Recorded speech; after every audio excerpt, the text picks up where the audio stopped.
The casket was closed because my daughter-in-law insisted the accident was too severe for an open viewing. Standing there in my black dress, watching mourners file past what was supposedly my son's body, I received a text that made my knees buckle. "Mom, I'm alive. That's not me in the coffin. If you're watching this, subscribe and let me know where you're watching from. Let me back up and tell you how this nightmare began. Just like many of you, I thought I knew my family. I was Margaret Walsh, 67 years old, recently retired from teaching high school English for 42 years. I'd raised my son Danny as a single mother after his father walked out when Danny was 6. We were close, or so I believed. Danny had married Stephanie 3 years ago, a woman I'd tried my best to love despite the red flags. She was controlling, manipulative, and had an unsettling way of inserting herself between Danny and everyone who cared about him. But I bit my tongue because I wanted my son to be happy. 2 weeks before the funeral, Danny had called me excited about a new business venture. "Mom, Stephanie and I are going into real estate development. We found this incredible opportunity in Florida. I can't tell you much yet, but we might need to relocate temporarily." His voice had an edge of excitement I hadn't heard in years. "Just be careful, sweetheart," I'd said, that motherly instinct prickling. "These investment schemes can be risky." "It's not a scheme, Mom. This is legitimate, big money, life-changing money." He'd laughed, but there was something forced about it. "Stephanie's really good with numbers. She's figured it all out." The next week, I got the call that every parent dreads. Stephanie, sobbing hysterically, told me Danny had been killed in a car accident. The vehicle had caught fire, she claimed, leaving his body badly burned and difficult to identify. She insisted on handling all the funeral arrangements herself.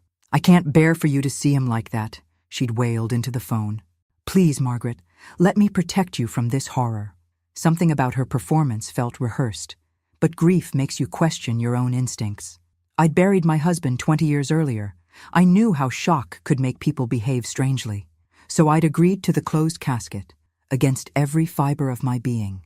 But now, standing at my son's funeral with his impossible text message glowing on my phone screen, I realized my instincts had been screaming warnings I'd chosen to ignore.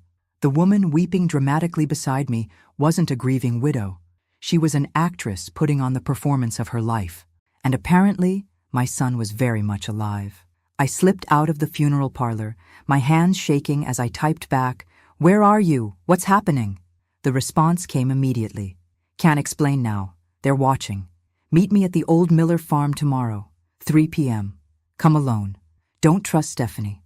My mind reeled as I walked back into the viewing room, forcing myself to accept condolences from neighbors and friends who had no idea they were mourning an empty box. Stephanie clung to my arm, her perfectly applied makeup somehow never smudging despite her constant tears. "Thank you for being so strong, Margaret," she whispered, squeezing my hand. "Danny would be so proud of how you're handling this." I wanted to grab her by the shoulders and demand the truth, but something told me to play along. If Danny was hiding, there had to be a reason. And if these people were dangerous enough to fake his death, confronting Stephanie publicly could put us both at risk. Instead, I smiled sadly and patted her hand. "We'll get through this together, dear." The Miller farm was where Danny used to take his dates as a teenager, thinking I didn't know. It had been abandoned for years, sitting on 20 acres of overgrown land about 15 miles outside town. If someone wanted to meet secretly, it was the perfect spot. That night I barely slept. Every noise made me jump. Every shadow seemed threatening. What had Danny gotten himself into? Was he really in danger? Or was this some elaborate scheme he and Stephanie were running together? The rational part of my mind said the text could be fake. That grief was making me grasp at impossible hopes. But the message had come from Danny's phone, and who else would know about the Miller farm? The next afternoon, I drove my old Honda down the dirt road leading to the abandoned farmhouse, my heart hammering against my ribs. If Danny was alive, why fake his death? If he was in trouble, why not come to me for help? As I pulled up to the crumbling house, I saw a figure emerge from behind the old barn. Even from a distance, I recognized the walk, the way he held his shoulders. It was my son, very much alive, and looking nervously over his shoulder. Danny ran to my car as I parked. And when I stepped out, he pulled me into a fierce hug that confirmed what my heart already knew. This was real. My boy was breathing, warm, alive. "Mom, I'm so sorry," he whispered into my hair. "I never wanted you to go through that funeral, but I had to make sure you were safe first." Safe from what? I pulled back to look at his face, searching for answers. His eyes were haunted, older than they'd been just weeks ago. "From the people Stephanie's been working with. Mom, I think they want to kill me for real." We sat in his truck behind the old barn while Danny explained how his perfect marriage had become a nightmare. Stephanie hadn't just married him for love. She'd married him for access to something much more valuable than his teacher's pension. "Remember when Grandpa Joe died and left you that property in Colorado?" Danny asked. I nodded. My father had owned 40 acres of what everyone thought was worthless mountain land. I'd never even seen it, just paid the property taxes every year out of habit. Stephanie had it surveyed without telling either of us. Turns out there's a natural gas reserve underneath it worth millions, maybe tens of millions. Danny's jaw tightened. She's been planning to get her hands on it this whole time. "But the land is in my name," I said, confused. "Was in your name. Remember those papers you signed last month? The ones Stephanie said were for Danny's life insurance beneficiary updates?" My blood went cold. I'd trusted my daughter-in-law when she'd brought me a stack of legal documents, explaining that Danny wanted to make sure everything was in order for our family's financial security. I'd signed without reading carefully because I trusted her. "She forged some of the paperwork," Danny continued. "Made it look like you were transferring the property to me as part of estate planning. Then she had me sign papers that would make her the sole heir if anything happened to me." The pieces were falling into place with sickening clarity. "So if you're dead, she owns land worth millions." "Exactly. But here's where it gets worse. The people she's working with aren't just paper pushers. They're criminals, Mom. They've done this before to other families, targeting older people with valuable assets they don't know they have." I felt that familiar surge of protective anger I'd experienced throughout Danny's childhood. Nobody threatened my boy and got away with it. "How did you find out?" "I overheard a phone call. Stephanie was talking to someone about how they'd handle my accident. She was planning the funeral arrangements before I was supposed to be dead." He shuddered. "I realized I had maybe hours before they made their move. So you disappeared." "I had to. But I also had to make sure they thought their plan worked, at least temporarily. If they knew I was alive, they might come after you to force me out of hiding." I studied my son's face, seeing the man he'd become under pressure.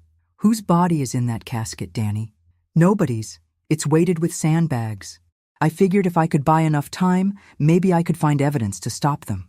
He looked at me with desperate hope. "Mom, I need your help.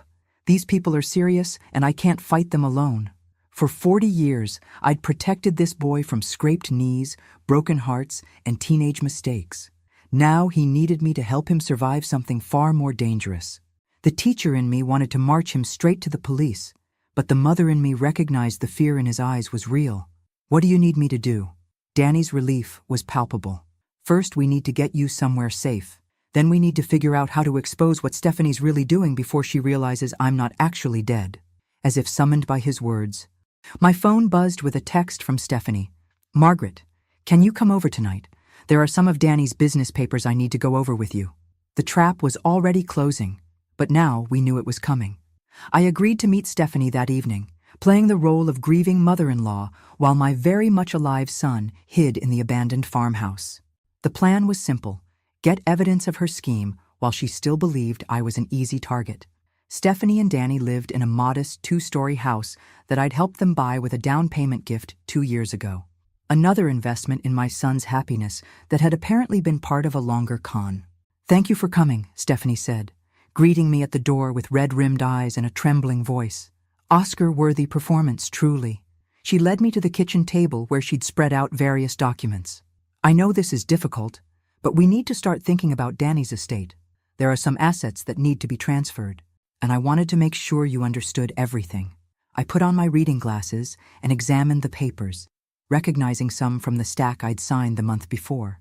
Others were new, including what appeared to be a power of attorney form giving Stephanie control over my Colorado property. "I don't understand," I said, channeling my inner confused elderly woman. Why would Danny's estate need anything to do with my land? Stephanie's mask slipped for just a moment, a flash of irritation crossing her features before the grieving widow returned. Danny was handling your estate planning, remember? He wanted to make sure everything would be simple for you as you get older. The condescension in her voice made my teeth clench. But I forced myself to appear grateful. That's so thoughtful. But I'm not that old, dear. I can still manage my own affairs. Of course you can, she said quickly. But Danny worried about you living alone, especially after that fall you had last winter. I'd slipped on ice and bruised my hip. Hardly a sign of declining mental capacity, but I could see how they'd been building a narrative about my supposed fragility, probably for months. Well, if Danny thought it was best, I reached for a pen, then paused as if confused. But why does this paper say the property is worth $12 million? My father's old land isn't worth anything. Stephanie's pupils dilated slightly. That's just a placeholder number for insurance purposes. Legal documents require estimated values. I nodded as if that made perfect sense, then deliberately knocked over my water glass, soaking the papers. Oh no! I'm so clumsy! While Stephanie rushed to get towels, I quickly took photos of the soggy documents with my phone. When she returned, I was dabbing helplessly at the mess. I'm so sorry, dear. Should we do this another day? No, it's fine, Stephanie said. But I could see the frustration she was trying to hide. I have copies. Why don't we just focus on the property transfer tonight? We can handle the rest later. She produced a fresh copy of the power of attorney document, and I pretended to read it carefully while actually studying her face. There was something predatory in her expression when she thought I wasn't looking, like a cat watching a mouse. Will this help with taxes? I asked innocently. Absolutely. It'll save you thousands. She leaned forward eagerly. All you need to do is sign right here. I picked up the pen, then set it down again. You know, I think I should have my lawyer look at this first. Danny always said never to sign legal documents without professional advice. The temperature in the room seemed to drop 10 degrees. Stephanie's smile became strained, almost grotesque. Margaret, I am family. You can trust me. And the longer we wait, the more complicated the tax situation becomes. Something in her tone made my survival instincts kick into high gear. This wasn't just about money anymore. I was looking at a woman who would do whatever it took to get what she wanted, including eliminating obstacles. I'm sure you understand, dear. It's just good practice. I stood up, gathering my purse. I'll call my attorney tomorrow. Stephanie's composure finally cracked. Sit down, Margaret. We're not finished here. The grieving widow was gone, replaced by something much more dangerous. And I realized my son hadn't been paranoid at all. The drive back to my house felt like the longest 20 minutes of my life. Every car that followed too closely, every shadow that seemed out of place, made my hands tighten on the steering wheel. By the time I pulled into my driveway, I was convinced Stephanie had already figured out that I knew too much. I was right. 3 men were waiting in my living room when I walked through the front door. They weren't trying to hide their presence. They'd turned on my lamps and made themselves comfortable on my furniture like they owned the place. Mrs. Walsh, said the one sitting in my late husband's recliner. A man in his 50s with the kind of face you'd forget immediately if you weren't terrified of it. We need to talk. My teacher instincts kicked in. The same calm authority I'd used to control unruly teenagers for 4 decades. I don't recall inviting anyone into my home. You'll need to leave immediately. The man smiled, and it was worse than if he'd threatened me outright. I'm afraid we can't do that just yet. See, there's been some confusion about your son's business affairs, and we need to clear it up. My son is dead, I said flatly. Whatever business he had died with him. That's the thing, Mrs. Walsh. We have reason to believe Danny might not be as dead as everyone thinks. My heart stopped, but I kept my expression neutral. That's a terrible thing to say. I buried my boy today. Did you? The second man, younger with cold eyes, pulled out his phone and showed me a grainy photo of Danny, taken that afternoon near the Miller farm. Because this was taken about 3 hours ago. I stared at the photo, my mind racing. How had they found him so quickly? I don't know what kind of sick game you're playing, but no games, Mrs. Walsh. Your son owes us money, a lot of money. And since he's decided to play dead instead of paying up, we're going to have to collect from his next of kin. The third man, who'd been silent until now, spoke up. One way or another, we're getting what we're owed. Either Danny surfaces and pays his debts, or you transfer that Colorado property to cover what he owes.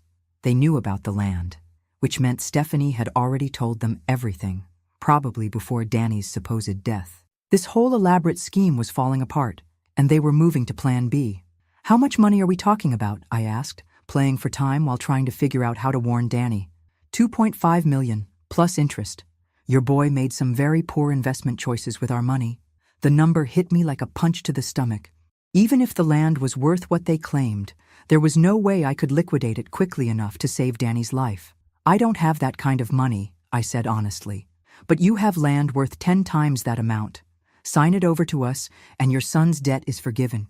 He can even come home and pretend to rise from the dead. Very biblical. The man in my husband's chair leaned forward. Or you can keep protecting him, and we'll find him eventually anyway. But then we'll collect the money and make sure he never bothers us again, along with anyone who helped him hide. The threat was crystal clear. They'd kill us both if I didn't cooperate. I need time to think about this, I said. You have until tomorrow night. Stephanie will bring you the papers. He stood up, straightening his jacket. Make the right choice, Mrs. Walsh, for both your sakes. They left as casually as they'd arrived, and I stood in my violated living room shaking with rage and fear. 43 years of marriage, 20 years of widowhood, and nobody had ever made me feel this helpless in my own home. But helpless and defeated were two different things. I'd been underestimated my entire life because I was a woman, because I was a teacher, because I was polite and accommodating. These men had just made the same mistake. They had no idea what a mother would do to protect her child. I drove back to the Miller farm through back roads, checking my mirrors constantly and taking a deliberately confusing route to make sure I wasn't followed. Danny was waiting for me in the old farmhouse, pacing like a caged animal. They found you, I said without preamble. They have photos of you here. His face went white. How is that possible? I've been so careful. Doesn't matter now. They gave me an ultimatum. Sign over the Colorado land by tomorrow night, or they kill us both. I sat down on a dusty crate, suddenly feeling every one of my 67 years. Danny, how did you end up owing $2.5 million to these people? He ran his hands through his hair, looking younger and more vulnerable than he had since he was a teenager, caught sneaking out of the house. It started small, Mom. Stephanie said she'd found some investment opportunities that could make us rich quickly. Private loans with huge returns. Let me guess. You needed seed money to get started. Exactly. First it was $10,000, then $25,000. The returns were incredible at first, enough to pay back the loans and have money left over. His voice was bitter with self-recrimination. I should have known it was too good to be true. What happened? The whole thing was a Ponzi scheme. When it collapsed, everyone who'd borrowed money to invest was left holding the debt. But our loans weren't from banks, Mom. They were from the kind of people who break legs when you can't pay. I thought about the 3 men who'd invaded my home, their casual confidence that violence was always an option. And Stephanie knew this when she suggested the investments? That's what I'm trying to figure out. Either she's the dumbest person alive, or she's been setting me up from the beginning. He looked at me with desperate eyes. What are we going to do? For the first time since this nightmare began, I felt a spark of the determination that had carried me through single motherhood, widowhood, and 40 years of dealing with difficult teenagers. We're going to give them exactly what they want, I said. The Colorado property. Danny's shoulders sagged with relief and defeat.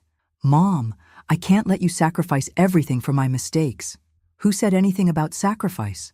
I smiled, feeling more like myself than I had in days. Sweetheart, you're assuming that land is the only card we have to play, but you're forgetting something important. What's that? I've been a high school English teacher for 42 years. I've dealt with bullies, liars, and manipulators who thought they were smarter than everyone else. I stood up, brushing dust off my clothes. These people think they're dealing with a frightened old woman who'll do anything to save her son. They have no idea they just picked a fight with someone who spent 4 decades outsmarting teenagers. Danny looked confused but hopeful. What's your plan? First, we're going to make sure you're somewhere truly safe. Then, I'm going to give Stephanie and her friends a lesson they'll never forget. I checked my watch. But we need to move fast. I have papers to sign tomorrow night, and I want to make sure those papers say exactly what I want them to say. Mom, these aren't high school kids trying to cheat on a test. These people are dangerous. I thought about the man sitting in my husband's chair, making threats in my own living room. The fury I'd been holding back all day crystallized into something cold and sharp. So am I, sweetheart. They just don't know it yet. The next morning, I did something I hadn't done in 20 years. I called in sick to my volunteer work at the library and drove to the city to meet with the one person who could help me turn this disaster into justice served. Marcus Chen had been my lawyer since my husband died, but more importantly, he'd been my student 30 years ago when he was a rebellious teenager trying to coast through senior English. Now he ran one of the most respected criminal defense firms in the state, and he still owed me a favor for not flunking him when he deserved it. "Margaret Walsh," he said, standing up from his mahogany desk with a genuine smile. "You look exactly the same as when you were terrorizing us with Shakespeare." "I prefer educating with enthusiasm," I replied, accepting his hug. "Marcus, I need your help with something unusual." I laid out the entire story, watching his expression shift from amusement to concern to fascination as I described Stephanie's scheme, the fake funeral, and the threats from Danny's creditors. "Let me make sure I understand," Marcus said, leaning back in his leather chair. "Your daughter-in-law forged documents to steal your mineral rights. Your son faked his death to avoid loan sharks, and now said loan sharks are threatening to kill you both unless you sign over property worth millions. That's the basic situation, yes. Margaret, you realize you're describing multiple felonies here. Fraud, extortion, conspiracy, possibly kidnapping if they're holding you under duress." He pulled out a legal pad. "The smart thing would be to call the FBI right now and have my son arrested for fraud? Have him spend years in prison while these criminals disappear into the wind?" I shook my head. "There has to be another way." Marcus studied me with the same look he'd given me when I handed back his failed midterm exam senior year. "What exactly are you proposing?" "I want to give them what they want, but on my terms. Can you draw up documents that look legitimate, but contain legal landmines they won't notice until it's too late? You want to set a trap. I want to give them enough rope to hang themselves while protecting Danny and recovering what they stole from other families." I leaned forward. "Marcus, these people have done this before. How many other seniors have lost everything because someone trusted the wrong person?" He was quiet for a long moment, then smiled with an expression I remembered from the day he'd finally understood the meaning behind Hamlet's revenge plot. "What did you have in mind?" 3 hours later, I left Marcus's office with a briefcase full of legal documents that looked exactly like what Stephanie and her criminal friends expected, but contained enough hidden clauses to ensure they'd be confessing to multiple felonies the moment they signed them. The papers transferred ownership of my Colorado property to a newly created trust, with Stephanie as the designated trustee. What they wouldn't realize until it was too late was that the trust documents included automatic provisions requiring any trustee to report all previous fraudulent activities to federal authorities, and that accepting the position constituted a legal confession to any crimes committed in pursuit of the property. "It's diabolical," Marcus had said admiringly. "If they don't sign, they don't get the property. If they do sign, they've legally confessed to everything and triggered federal jurisdiction." "I learned from the best," I'd replied. "Shakespeare knew a thing or two about people who think they're smarter than everyone else." Now I was back home, waiting for Stephanie's call and trying to look like a frightened old woman instead of someone who'd just spent the day outmaneuvering criminals with decades more experience than a retired English teacher. My phone rang at exactly 7 p.m. "Margaret." Stephanie's voice was clipped, businesslike. The Grieving Widow Act was apparently over. "I have the papers ready. I'll be over in an hour." "Actually, dear, could we meet somewhere else? Having people in the house so soon after Danny's funeral feels overwhelming." A pause. "Where did you have in mind?" "The Riverside Diner. It's public, well lit, and they have excellent pie." I made my voice slightly shaky. I could use the comfort of familiar surroundings. Stephanie agreed, probably thinking a public location would prevent me from making a scene. She had no idea I was counting on witnesses for what came next. The Riverside Diner had been serving the best coffee and apple pie in our small town for 40 years. More importantly, it was where Sheriff Tom Bradley ate dinner every Tuesday night, where prosecutor Janet Morrison met her book club, and where half the town council gathered to gossip about local politics. In other words, it was exactly where you'd want to be when you needed credible witnesses to watch criminals incriminate themselves. I arrived early, claiming my usual booth in the back corner where I could see the entire restaurant. Sheriff Bradley was at his regular table, working through a plate of meatloaf while reading reports. Perfect. Stephanie arrived precisely on time, accompanied by the man who'd been sitting in my husband's chair the night before. She introduced him as David, Danny's business partner, but I could see the calculation in his eyes as he scanned the room, noting the sheriff's presence. "I thought this was going to be private," David said, sliding into the booth across from me. "It is private," I replied mildly. "No one's paying attention to us." Stephanie set a manila folder on the table. "These are the documents we discussed: the property transfer, some insurance paperwork, and a few other items that need your signature." I opened the folder, recognizing the legitimate-looking forgeries that would have destroyed my life if I'd signed them yesterday. Instead, I pushed them aside and pulled out my briefcase. "Actually, I had my lawyer prepare something more comprehensive," I said, setting Marcus's documents on the table. "I want to make sure everything is done properly." David's expression shifted to wariness. "Your lawyer?" "Marcus Chen. He's very thorough." I smiled grandly. He made sure these documents protect everyone's interests. For the next 20 minutes, I watched them review papers that looked exactly like what they wanted, but contained legal poison pills in every paragraph. Marcus had been brilliant, using technical language that obscured the document's true purpose while making them appear favorable to Stephanie and her associates. "This seems more complicated than necessary," Stephanie said, flipping through pages of dense legal text. "Well, dear, when you're dealing with millions of dollars, you can't be too careful." I signaled the waitress for more coffee. Marcus insisted on including provisions to protect against any previous irregularities in the property's ownership history. David looked up sharply. "What kind of irregularities?" "Oh, you know, the usual concerns. Making sure there are no outstanding liens, no fraudulent transfers, no criminal activity associated with previous ownership changes." I kept my voice light and conversational. Standard legal protection.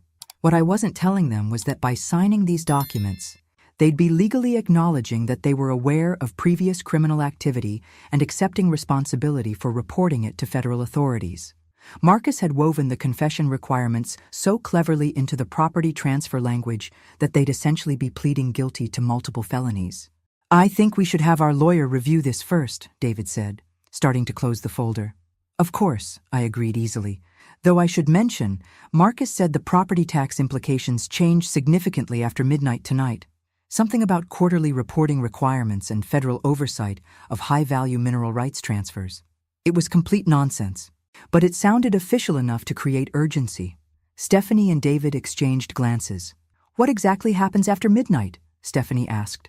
"The transfer becomes subject to additional federal scrutiny, which could delay processing for months. Marcus said it's better to handle everything under the current regulations." I shrugged apologetically. "I don't pretend to understand all the legal technicalities."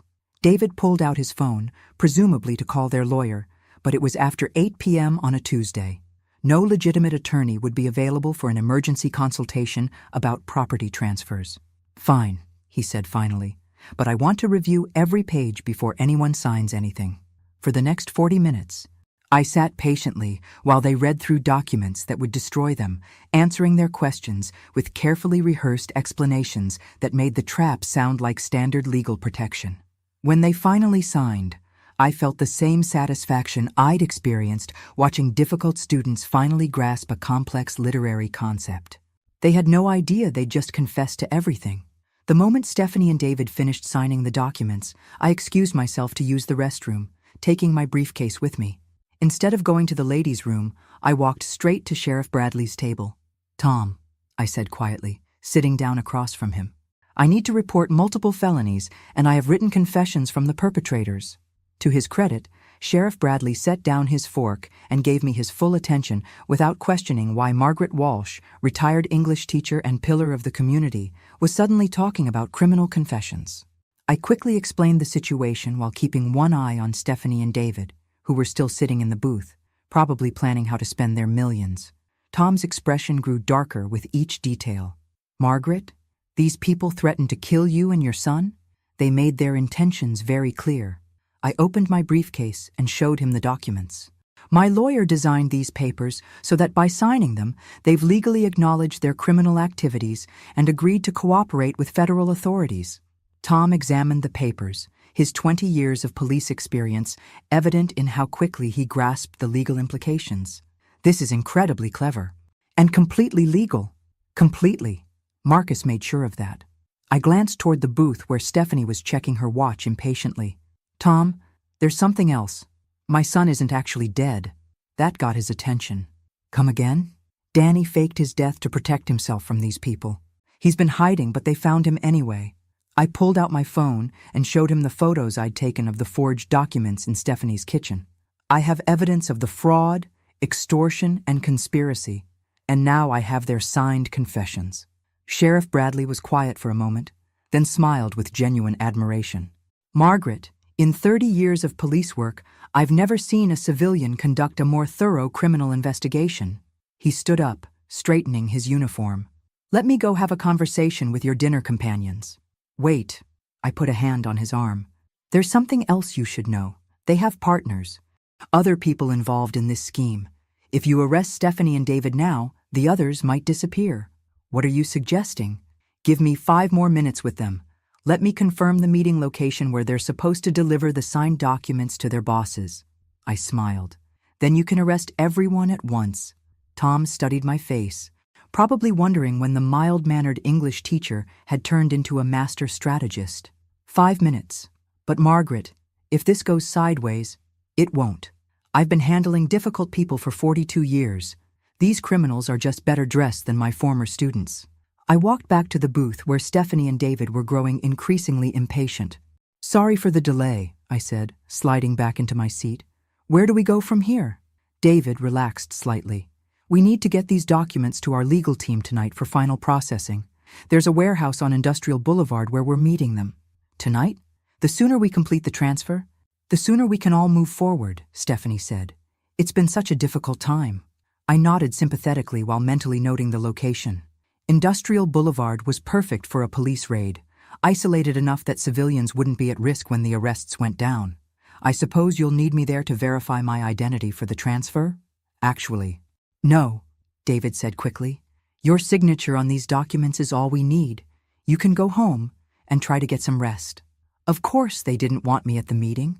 I was supposed to go home and wait quietly while they celebrated stealing millions from a grieving mother. Well then, I said, standing up and gathering my things. I guess this is goodbye. Stephanie actually had the audacity to hug me. Thank you, Margaret. Danny would be so proud of how strong you've been. As I walked out of the diner, I saw Sheriff Bradley finishing his dinner and preparing to follow me. In 30 minutes, Stephanie and her criminal associates would discover that their victim had been hunting them all along. But first, I had a phone call to make. I called Danny from my car in the diner parking lot, watching through the window as Sheriff Bradley made his own phone calls, presumably coordinating with state and federal authorities. Mom? Danny's voice was tight with anxiety. How did it go? Better than expected. They signed everything, and Sheriff Bradley is coordinating arrests as we speak. I started my car, keeping my voice calm despite the adrenaline coursing through my system. Sweetheart, I need you to stay exactly where you are until this is over. What about Stephanie? Does she suspect anything? I thought about my daughter-in-law's performance, the fake grief, the casual threats, the way she'd manipulated both Danny and me for months. She suspects I'm a frightened old woman who just signed away millions to save her son's life. She has no idea what actually happened. Mom, what if something goes wrong? What if they figure out the documents are traps before the police get there?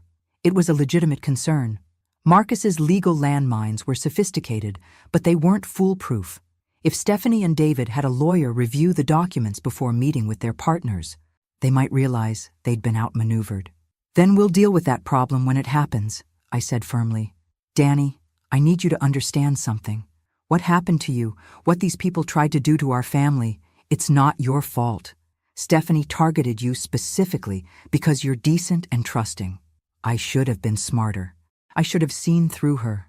Sweetheart, I lived with your father for 23 years and thought I knew him completely. Sometimes the people closest to us are the hardest to see clearly. I pulled out of the diner parking lot, following the route that would take me past Industrial Boulevard. The important thing is that we're fixing it. 20 minutes later, I parked on a hill overlooking the warehouse district, close enough to see the activity, but far enough away to be safe. Sheriff Bradley had been thorough. I could see unmarked police cars positioned at every exit, and what looked like federal agents in tactical gear surrounding the main building. My phone buzzed with a text from Marcus. FBI confirms your documents triggered automatic federal jurisdiction. Whatever happens tonight, these people are going away for a very long time. At 10:47 p.m., I watched through binoculars as 3 cars converged on the warehouse Stephanie and David had mentioned. The first car contained Stephanie and David. The second held 2 men I recognized from my living room the night before. The third car held 2 people I didn't recognize, probably higher-level criminals who'd been running this operation from behind the scenes. They were inside the warehouse for exactly 12 minutes before the building was surrounded by law enforcement officers with floodlights and megaphones. "This is the FBI. The building is surrounded. Exit through the front door with your hands visible." What followed was anticlimactic in the best possible way. No gunfights, no dramatic chase scenes, just 6 criminals walking out of a warehouse with their hands in the air, realizing too late that they'd been outmaneuvered by a retired English teacher who'd been underestimated her entire life. My phone rang as the last suspect was loaded into a police car. "Mrs. Walsh?" It was Sheriff Bradley. "It's over. We got all of them, plus evidence of at least 12 other property fraud cases in 6 states. Your son can come home." I felt something release in my chest that I hadn't realized I'd been holding. "What happens now? Now you and Danny give statements, we process the evidence, and these people face federal charges for fraud, extortion, conspiracy, and criminal enterprise." His voice was warm with approval. "Margaret, what you did tonight probably saved dozens of other families from becoming victims." As I drove home, I realized I felt different than I had this morning. Not just relieved, but powerful in a way I'd never experienced before. For 42 years, I'd shaped young minds and helped students find their strength. Tonight, I discovered my own. But there was still one more conversation I needed to have. Danny was waiting on my front porch when I pulled into the driveway, and seeing him there in the light from my porch lamp, alive and safe and free, nearly brought me to my knees with relief. "Is it really over?" he asked, pulling me into a fierce hug. "It's over," I confirmed. "Stephanie and her associates are in federal custody. The property is safe. You're safe." We went inside, and I made coffee while Danny sat at my kitchen table, looking older and wiser than he had just a week ago. The boy who'd trusted too easily was gone, replaced by a man who'd learned hard lessons about human nature. "Mom, I need to know something," he said as I set his favorite mug in front of him. "When did you figure out that Stephanie was targeting me specifically?" I'd been thinking about that question myself. Honestly, not until I saw how quickly she moved after your supposed death. The grief was too perfect, too performed, but the real confirmation was when she brought those papers to my house. She knew exactly what she wanted and exactly how to manipulate me to get it. How long do you think she was planning this? Probably from the moment she met you. The truth was painful, but necessary. "Danny, Stephanie researched our family before your first date. She knew about my father's property. She knew I'd helped you buy your house. She knew I'd do anything to protect you."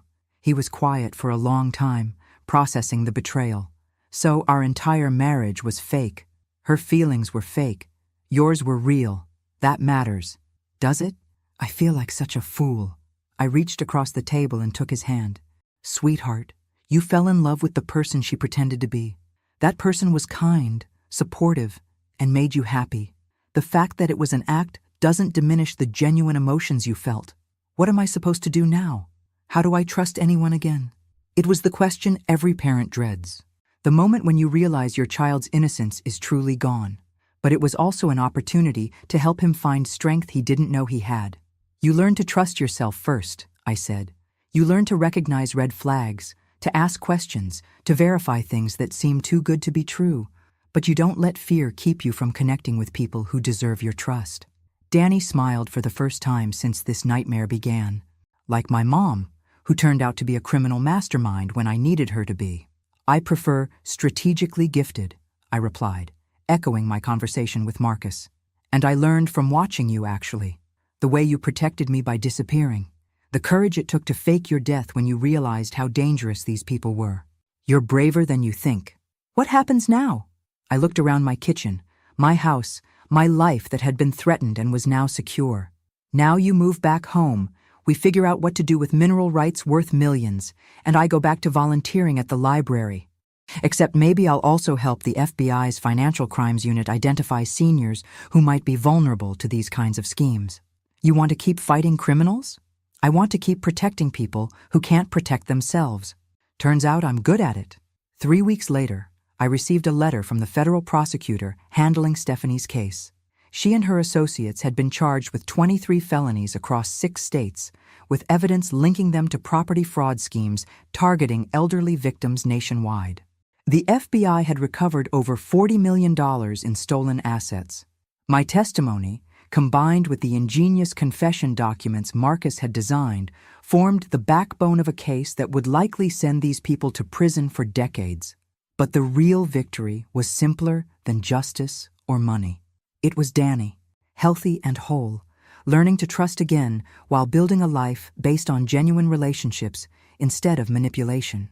It was me, discovering at 67 that I was far stronger and more capable than anyone had ever imagined. And it was the knowledge that sometimes, when people underestimate you, that underestimation becomes the very weapon you need to protect everything you love. The funeral had been fake, but my son's resurrection was beautifully, powerfully real. Thanks for listening. Don't forget to subscribe and feel free to share your story in the comments. Your voice matters.